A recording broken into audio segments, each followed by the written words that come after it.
Bueno, vamos a iniciar. Gladys.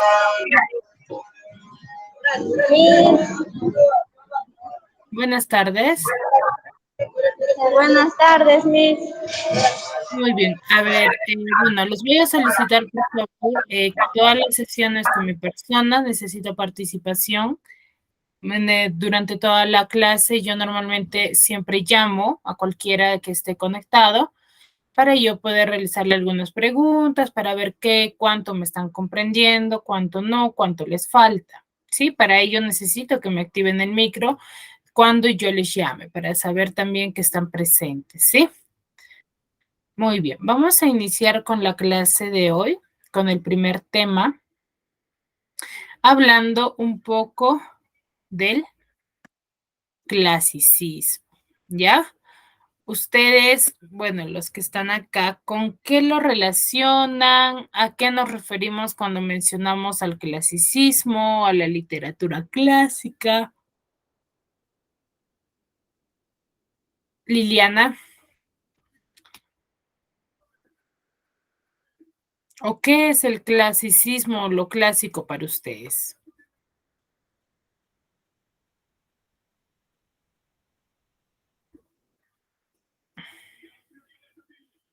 Liliana.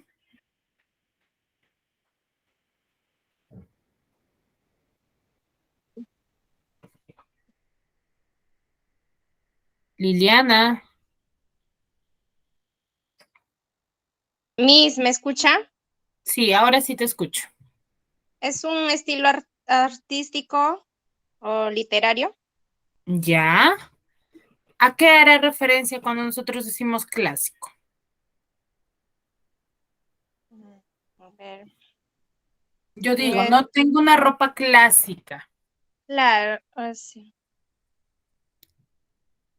O tiene una Tiene costumbre bastante clásica. patrones como estético, fisiológicos. Algo común puede ser, ¿verdad? Sí, claro. Ya, muy bien. Entonces, para ello vamos a conocer primero el origen, ¿no? ¿Cómo es que surge el clasicismo? ¿En base a qué?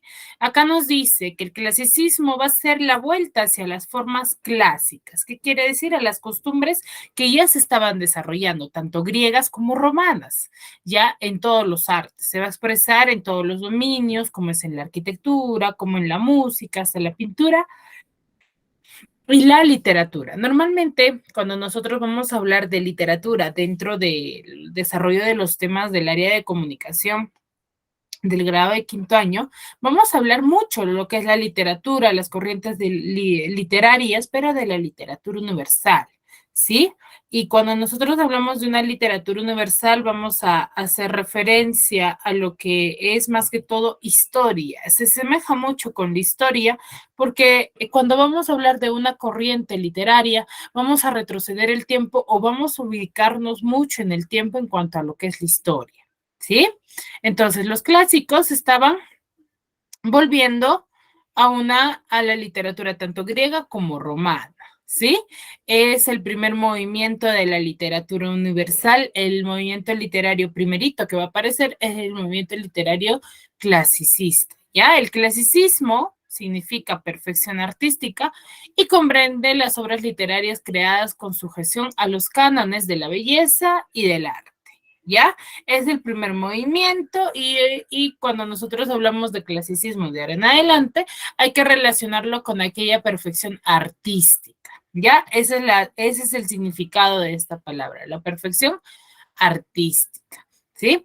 Dentro de las características del clasicismo o de las obras tanto en la arquitectura, en la pintura, en la literatura y en la música de dicha época, vamos a mostrar cierta originalidad, van a tener cierta original. ¿Por qué? Porque todo lo que ellos van a escribir va a ser vividas en el momento, ¿cierto? Son actos o van a plasmar en sus artes.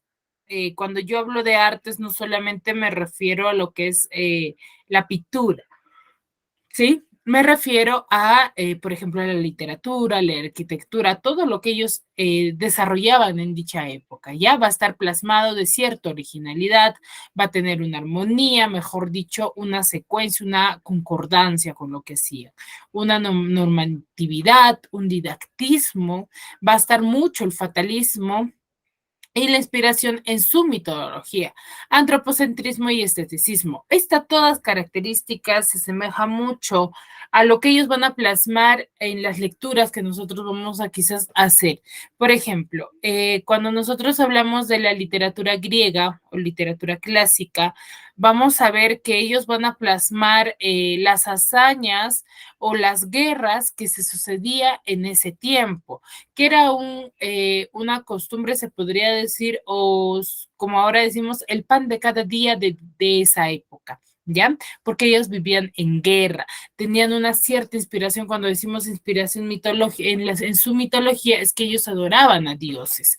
Había dios del agua, dios del aire, eh, el dios del amor, había dios del viento, entonces todo estaba basado en la mitología, había dioses griegos como romanos, eran los mismos dioses, pero se les conocía con otro nombre nada más.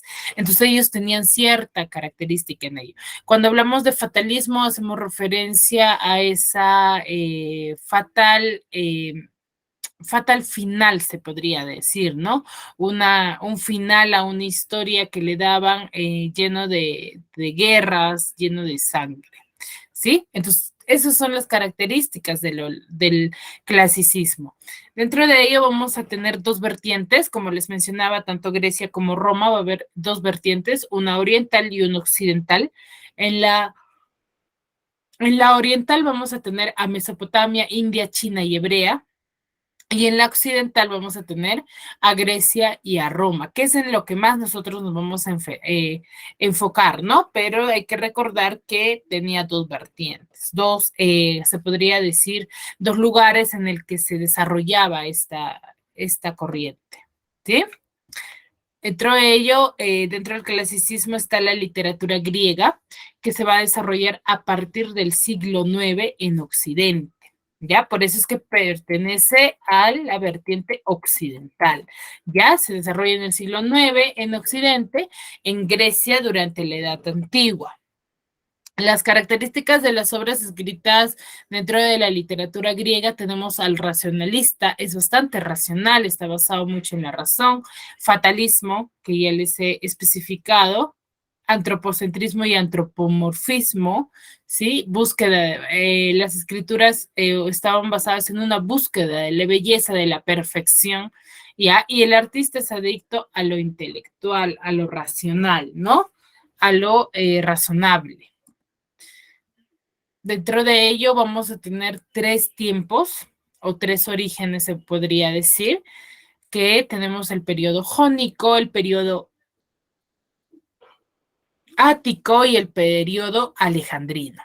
En el periodo jónico, que es el origen de la literatura griega, vamos a tener a la época de los aedos y rapsodas, dentro de la literatura eminentemente oral. Todo hasta la literatura medieval, todo escrito es, o mejor dicho, todo lo que se llega a saber es eminentemente oral. ¿Por qué? Porque en ese tiempo no había quien escribía, o mejor dicho, las hazañas o las guerras o lo bueno que hacía quizás el hombre de dicha época era contado de voz en voz, ¿no? Por ejemplo, a mí me cuentan algo o una historia y yo quiero contar esa misma historia quizás, pero ya a otra persona, pero esa persona a la cual yo le estoy contando no va a saber quién me la contó a mí y esa persona que me la contó a mí no voy a saber yo si esa es la persona que creó la historia o es que también alguien le contó,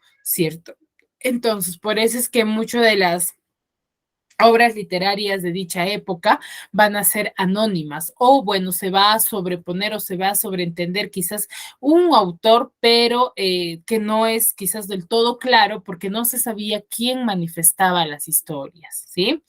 Y los rapsodas se les conoce, ¿por qué se le dice época de los aedos y rapsodas? Porque a los que contaban, a los que iban en teatros o iban en reuniones que normalmente se hacía en dicha época, son aquellos que iban contando, ¿no? Entonces, a esas personas que contaban esas historias, esas hazañas de los héroes, se les conocía como rapsodas. Sí, eso es dentro del periodo jónico. En el periodo ático o clásico, que es el de mayor apogeo, vamos a tener al género dramático. La época del arcaico vamos a tener al género épico y el género lírico, nada más con Homero y Hesiodo, y en el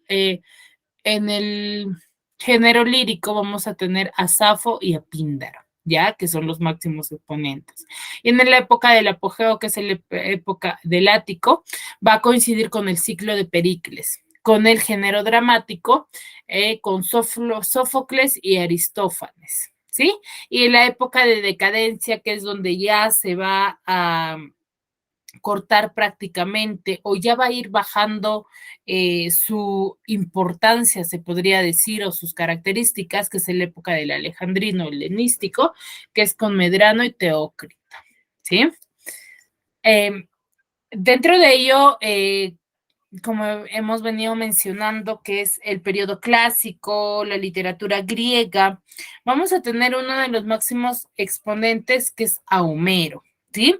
Que es uno de los autores de una obra literaria que hasta la actualidad se sigue estudiando, que se sigue hablando de él dentro de los estudios de diversas áreas curriculares, se podría decir que es, por ejemplo, que se ha hecho tesis de esta obra, de este autor, ¿sí? Homero se le conoce así, o Homero significa un anciano ciego, ¿sí? Tiene una historia detrás en el cual Homero va a tener, es aquella persona que va a cantar poemas, ¿no? Que va a ir contando historias, ¿sí? Y se les pone el nombre o se le pone como autor de la obra La Ilíada, ya que es quien lo contó, ¿no? Y se manifiesta, hay muchos rastros o estudios que se han llegado a comprender o se han llegado a estudiar y se sobreentiende que es él, ¿no? Pero no es del 100% seguro, ¿sí?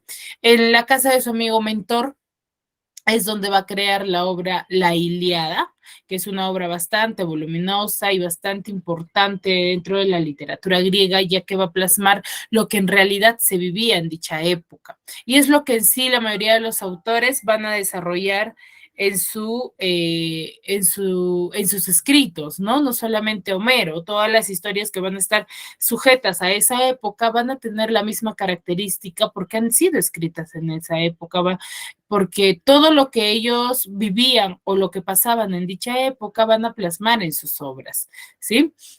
Su mamá, su madre se llama Creteis, que es la madre de Homero, y la casa de Mentor concibe la idea de la Odisea, ¿sí? En Colofón pierde la vista, es por eso que se le conoce como Homero, que significa anciano ciego, ¿sí?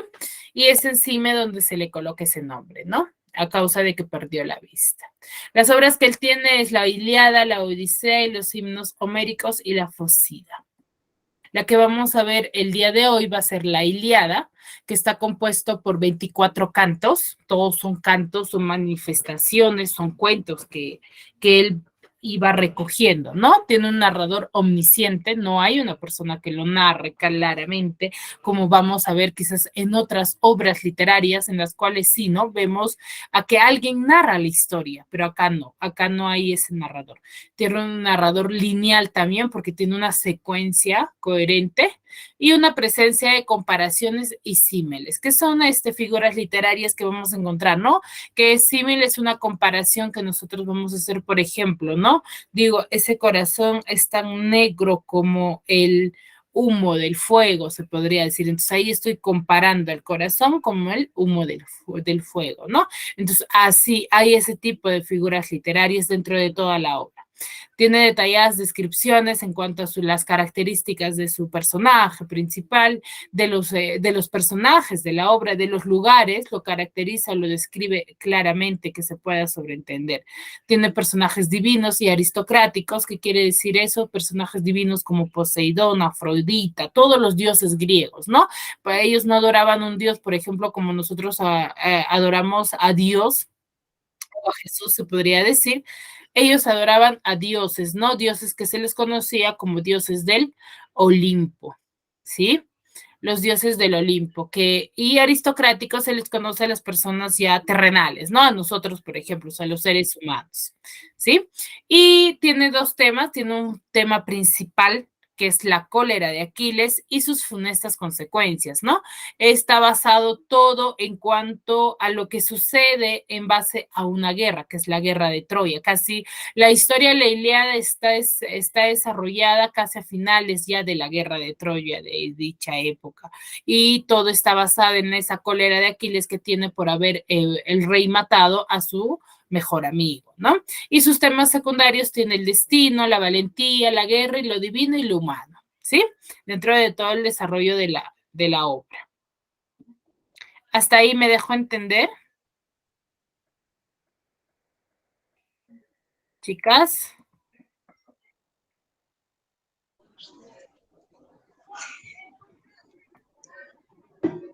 Chicos, ¿me dejo entender hasta ahí? ¿Hay alguna consulta? Ya que de acá vamos a pasar a hablar sobre ya la obra en sí. Para poder pasar ello debemos conocer a los personajes, vamos a tener griegos y troyanos, en los cuales tenemos a Agamenón, Menelao, Néstor, Aquiles, Ulises, Diémenes, Patroclo y Ayantes, son los personajes griegos, ¿sí? Y los troyanos ya van a ser aquellos con los cuales Ulises se va a enfrentar, ¿no? Durante la guerra, que es el rey de dicha época. Va a estar su hijo del rey, quien va a enfrentarse a Ulises, al que al final va a matarlo, ¿no? Va a matarlo en cuanto a su enfrentamiento, vengando la muerte de su mejor amigo, ¿no? Que es Patroclo. Hasta ahí me dejo entender, chicos. ¿Mm?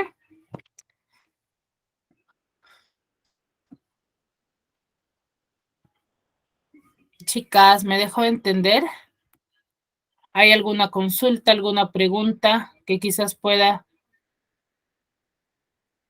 responder, puede indicarles?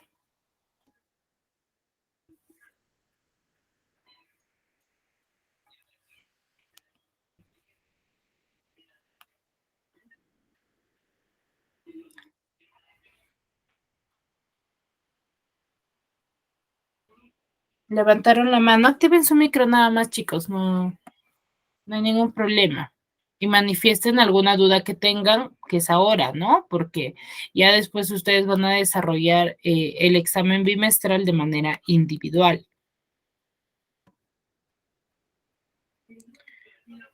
Ninguna, ¿verdad?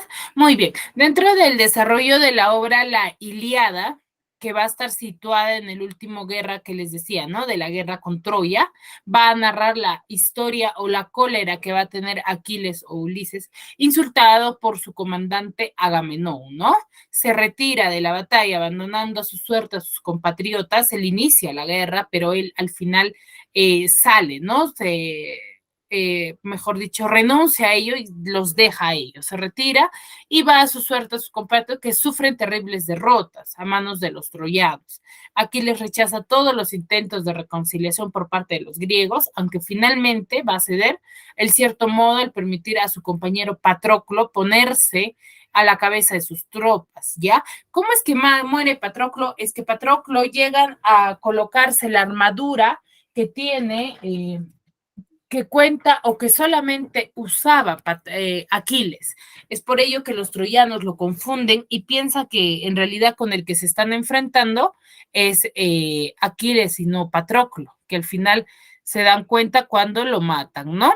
Y es por eso que él muere, ¿no? Porque no tenía las mismas estrategias, se podría decir, o las mismas habilidades. ¿Sí? Patroclo acá nos dice que muere en el combate, Aquiles presa de furia y rencor dirige su odio hacia los troyanos, a cuyo líder, que es Héctor, hijo del rey, Priamo, lo mata en un combate. El poema va a concluir cuando Aquiles devuelve el cadáver de Héctor a Priamo para que éste lo entierre. Pero primero, antes de que Aquiles entregue el cuerpo, hace que sufra Priamo, el rey, porque lo mismo habían hecho con el cuerpo de su amigo, ¿no? De Patroclo, que no lo quisieron entregar. Es por ello que Aquiles se enfrenta y mata a Héctor, ¿no? Y hace lo mismo con el cuerpo, no lo admite hasta que el rey se arrodilla ante él para que le pueda entregar y le dé cristiana sepultura, ¿no? Y ambos se entregan los cuerpos y de esa manera culmina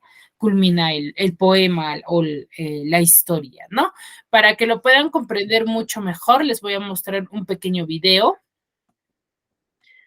sobre esta obra literaria. Me avisan, por favor, si se llega a escuchar, ¿ya? Si se llega a escuchar. ¿Se escucha, chicos?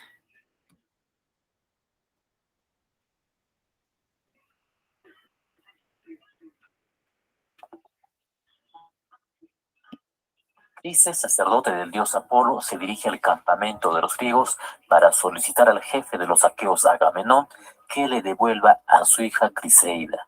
Agamenón humilla al anciano sacerdote, provocando que éste le implore al dios Apolo y castigue a Agamenón por su soberbia. La con el ejército. ¿Se escucha, chicos? Sí, mi, se escucha. Ah, ya, por favor, a prestar atención. Sí, es un pequeño resumen de todo lo que sucede durante toda la obra, ¿ya? Que al final les voy a preguntar. Griego asolado por esta peste de 9 días enviada por Apolo, para luego explicarnos su causa.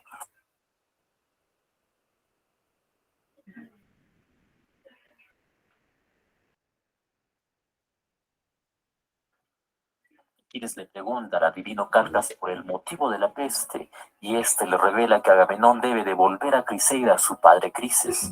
Agamenón lo hace, pero para demostrar su poder a cambio se lleva a la esclava de Aquiles llamada Briseida. Aquiles es ofendido ante el rapto de su esclava Briseida, entra en cólera y se retira de la batalla. Los troyanos, encabezados por Héctor, logran hacer retroceder a los griegos, que ya no tenían a su héroe Aquiles luchando. Agamenón intenta persuadirlo y le devuelve a su esclava para que vuelva a la batalla, pero este no accede. Su amigo Patroclo también le pide que regrese. Él se niega, pero le entrega su armadura para que luche y le pide que se limite a defender las naves griegas. Patroclo, confiado y vestido de Aquiles, hace que los troyanos retrocedan y mata a Sarpedón, hijo de Zeus, pero el dios Apolo y Euforbo lo dejan malherido. Patroclo intenta huir donde Aquiles para ser curado, pero es alcanzado por Héctor, quien le da muerte. Su cadáver es rescatado por Menelao, quien lo devuelve a Aquiles. Aquiles, el de los pies ligeros, llora de tristeza y cólera por su amigo Patroclo y se niega a oficiar honras fúnebres hasta no haber consumado su venganza. Así que emprende su lucha con una nueva armadura forjada por Hefesto, anterior de su madre Tetis. La batalla se vuelve hostil y los dioses bajan a incorporarse a la contienda. Los troyanos se encierran en su ciudad, pero Héctor, el de tremolante casco, después de huir, lucha con Aquiles, pero muere atravesado por su lanza. El de los pies ligeros lo humilla, amarra sus tobillos, lo arrastra y lo lleva hasta su campamento, dejándolo como alimento de los perros y aves de rapiña, lo que es impedido por Apolo, Ofebo y Afrodita. Consumada su venganza, Aquiles organiza los funerales de su amigo Patroclo. Príamo, rey de Troya y padre de Héctor, quiere enterrar a su hijo, así que le suplica a Aquiles que le devuelva el cadáver. Después de insistir e inclinarse, sus palabras conmueven a Aquiles, quien finalmente accede. Los solemnes funerales de Héctor se realizan y con esta escena termina la obra. No se narra en la Ilíada el episodio de la manzana de la discordia en el que las diosas Hera, Atenea y Afrodita le piden al mortal y troyano París que elija a la más bella. París elige a Afrodita porque ésta le ofrece a la mujer más bella del mundo, que era Helena, esposa del griego Menelao, hermano de Agamenón. París la rapta, pues Afrodita se la ofreció y se origina la guerra de Troya. Este mito es narrado por Ovidio. Como puedes ver, la literatura clásica gira alrededor de su mitología, incluso se plasma en su cerámica. La Ilíada proviene de la palabra ilión, que es lo mismo que decir Troya. Como sabemos, esta obra es atribuida a Homero, la literatura clásica. Narra solo 51 días del último año de la guerra de Troya. duró 10 años y se centra en la cólera de Aquiles y sus conflictos. Su género es el épico, su especie la epopeya. Se compone de 24 rapsodias escritas en hexámetros que son compuestos por 6 pies. Este es un tipo de verso griego o latino. Además destacan los efectos y símiles. Su narrador es competente ya que todo sabe. Podemos dividir a los personajes en dos bandos, el de los griegos y el de los troyanos, ambos conformados por dioses y dioses. Lo que acabamos de narrar fue solo un cortísimo resumen, pues en la obra intervienen más acciones y personajes. Cuando lo leas, sean un poco confusos, pues vas pensando que esto deja de ser un problema y su ritmo se mantiene. Recuerda que al momento de abrir sus páginas estás ante una de las obras literarias más antiguas e importantes de la humanidad. Gracias por ver este video. Si te ayudó, puedes darle like y suscribirte. Padre Crisis.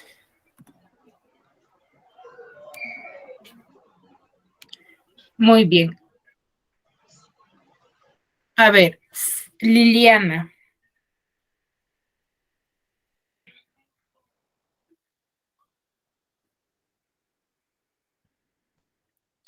Liliana.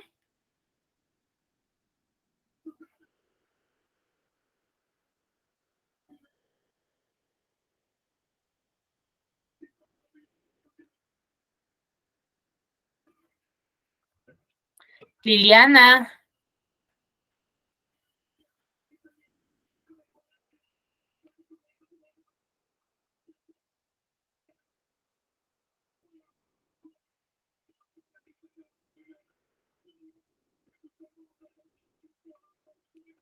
Liliana. Aymart. Gladys. Liliana, ¿estás ahí? Presente. A ver, Aymart. En Escucha, base al video. se fue mi internet, Miss. Ah, ya. Liliana, a ver, en base a lo que hemos visto en el video, ¿qué es lo que has comprendido? ¿Qué es lo que has entendido? ¿Qué es lo que te ha llamado la atención? Quizás las dos historias que se narran. Miss, en realidad solo vi más las imágenes y le escuché entrecortado. Debe ser la señal. Aymar, ¿te escuchaste bien? No he escuchado tan bien porque recién entré y solo escuché el celular, creo que está un poco mala señal. Ya, a ver, si se pudiesen ubicar en un ambiente mucho más donde llegue la conexión para que puedan comprender. Por favor, voy a hacer solamente casi la última parte porque necesito que me comprendan bastante este tema, ¿sí?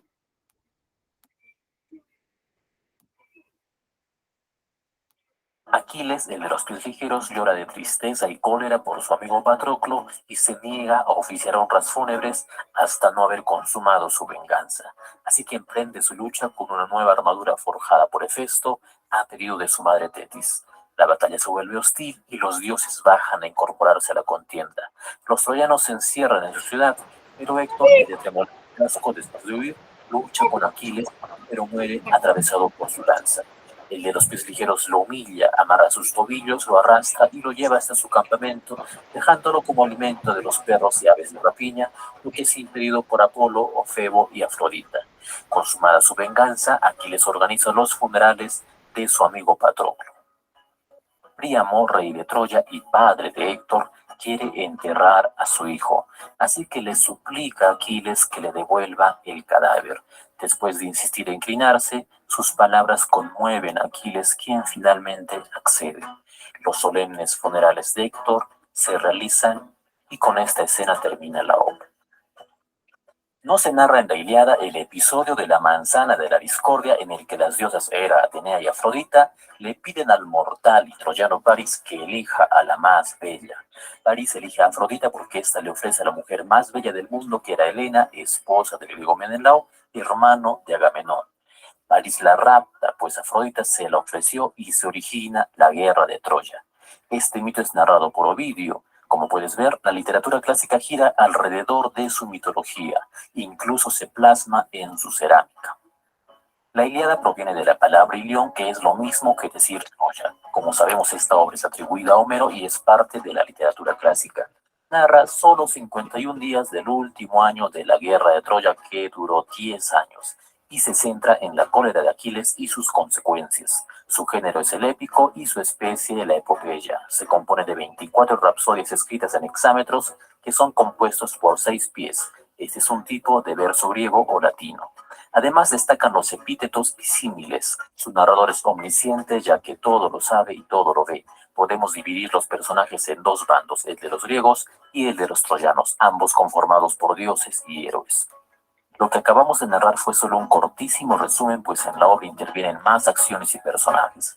Cuando lo leas, quizá al inicio su lenguaje y personajes sean un poco confusos, pero mientras vas avanzando esto deja de ser un problema y su ritmo se mantiene. Recuerda que al momento de abrir sus páginas estás ante una de las obras literarias más antiguas e importantes de la humanidad. Gracias por ver este video. Si te ayudó, puedes darle like y suscribirte a este canal. Y le devuelve a su escritor. Ahora sí pudieron comprender, ¿verdad? Chicos.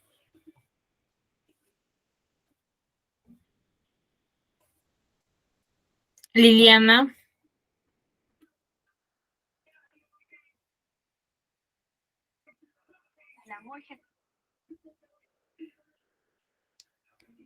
Liliana.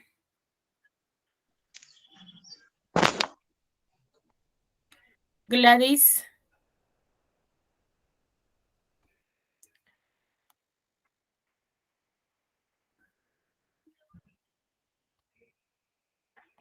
Yanisa.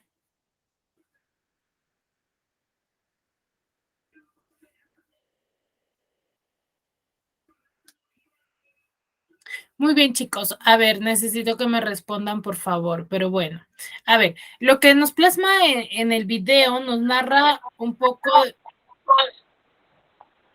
Yanisa.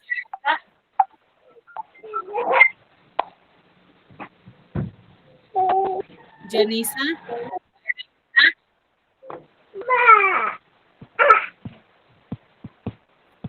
Sí, me estoy teniendo un problema.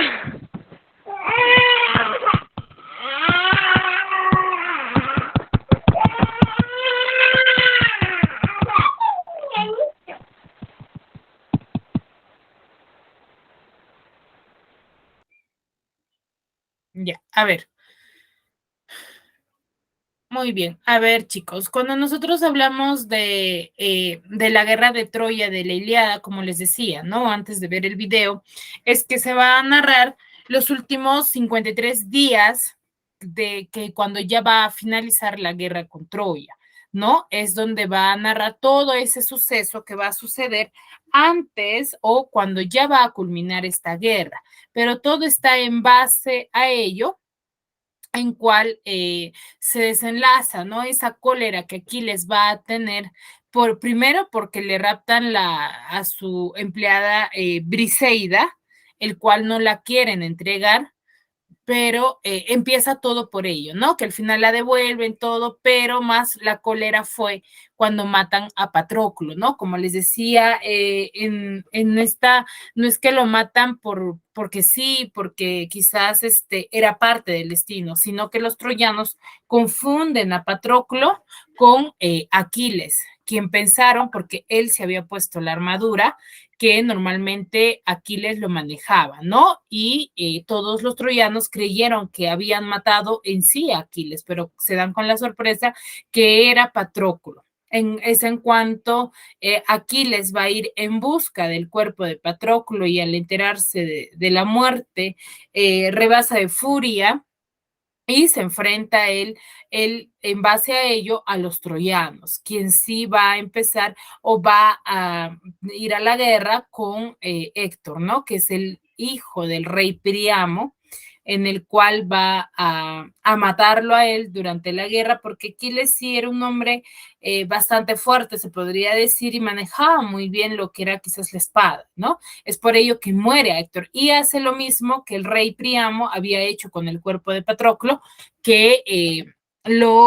se lo lleva arrastrando con su carruaje se lo lleva y lo arrastra por todo, ¿no? Y no le desea entregar el cuerpo de Héctor al rey, porque lo mismo había sucedido cuando él había ido a pedir el cuerpo de Patroclo, el rey le había negado, ¿no? Junto a Héctor. Y lo mismo sucede, pero en base a que él, el rey se va a arrodillar ante él va a entregar el cuerpo de Héctor y de esta manera va a finalizar, ¿no? La obra. ¿Sí? ¿Alguna duda hasta ahí? ¿Algo quizás no me entendieron, no me comprendieron? Recuerden que todas las obras escritas en la época de la literatura griega se va a desarrollar todo lo que se vivía en dicha época, que era algo común para ellos, ¿no? Por ejemplo, las guerras, las peleas, para ellos era algo que sucedía todos los días y algo que vivían en el día a día, ¿no? Es por ello que todas estas guerras, que estas hazañas que sucedía, se va a hablar se va a hablar en las obras, también en las pinturas se van a plasmar. Dentro de las pinturas también vamos a ver mucho lo que es las guerras, van a plasmar los enfrentamientos que había en esa época. ¿Sí? Por eso es que nos decía, ¿no? En la parte del contexto histórico-cultural, nos decía que se plasmaba mucho de lo que es la originalidad, ¿no? Y ese fatalismo que hay, por ejemplo, el fatalismo se muestra en cuanto a la muerte, por ejemplo, de Héctor o de Patroclo, hay cierto fatalismo por la forma en que mueren ellos, ¿no? Recuerden que hay dos tipos de vertientes, tanto oriental como occidental, pero el occidental es el que más apogeo o más real se tiene, tanto en Grecia como en Roma, ¿no? Como les decía, ¿no? Los dioses que nosotros vamos a ver o van a ser plasmados en las obras, así como por ejemplo el dios Poseidón, Afrodita, que se narró ahí en el video, la pequeña historia, o es el cual desata la furia o el desenlace de toda esta historia en el cual se iba a elegir, ¿no? A la más bonita. ¿Cierto? Por eso es que castigan, hay un cierto castigo, un destino, por eso se le dice, ¿no? Hay armonía, hay una inspiración mitológica, en cuanto a esta historia que no se narra dentro de la obra, pero que sí existía, y un esteticismo, ¿no? Hasta ahí, chicos. ¿Alguna consulta, alguna pregunta?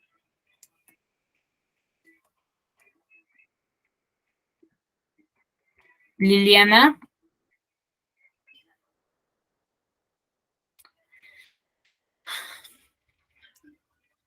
Yes, Yanisa. Todo bien, Miss, estoy escuchando la clase. Ah, ya, muy bien. A ver, La escucho. ya, muy bien. A ver, Liliana, en base a lo que yo ya he mencionado, se decía por qué Homero obtiene ese nombre. Decíamos durante toda la sesión que les hablé en un primer momento, se les mencionó en base a que, porque Homero no se llamaba de esa manera, pero le colocan ese nombre, ¿por qué? ¿Qué pasó con él para que le coloquen ese nombre? ¿O qué significa, mejor dicho, su nombre? Liana.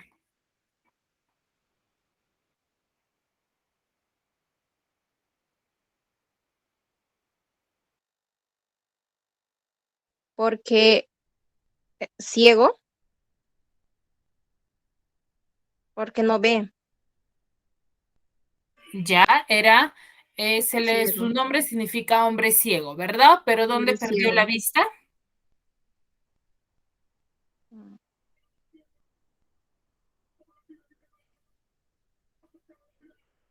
¿Dónde perdió la vista? Se dijo en un primer momento.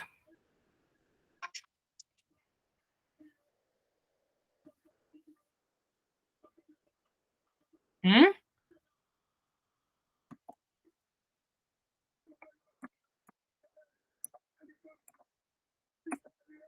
A ver, chicas. Aquí está. ¿Dónde dice que perdió la vista? Liliana.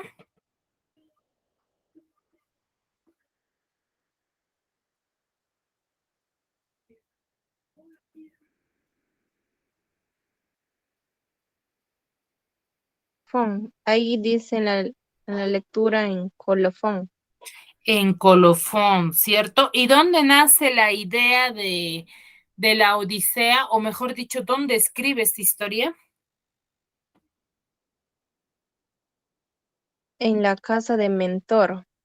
En la casa de su amigo Mentor, ¿verdad? Es donde nace esta historia y crea él la historia de la Odisea, que va a ser una secuencia. En sí, las obras de Homero son una secuencia. Por ejemplo, se va a continuar qué es lo que pasa después de esto, de lo que Aquiles se ha enfrentado al rey Príamo.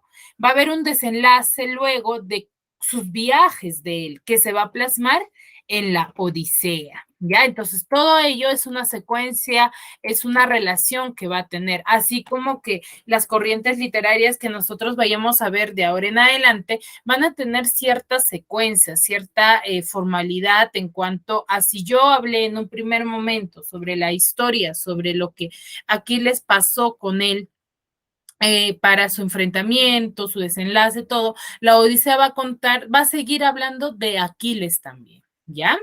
Muy bien, hasta ahí, ¿alguna consulta, alguna pregunta? ¿Algo no les quedó claro?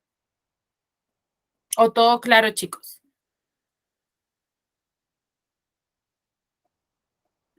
¿Mm? Todo bien, Miss. Está interesante la lectura, para repasarlo.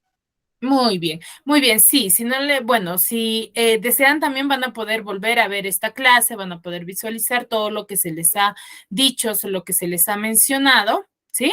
En el YouTube y asimismo también hay clases grabadas de este mismo tema, de mi persona, lo pueden encontrar en el YouTube, ya me imagino la siguiente semana lo van a tener colgadas, ¿sí?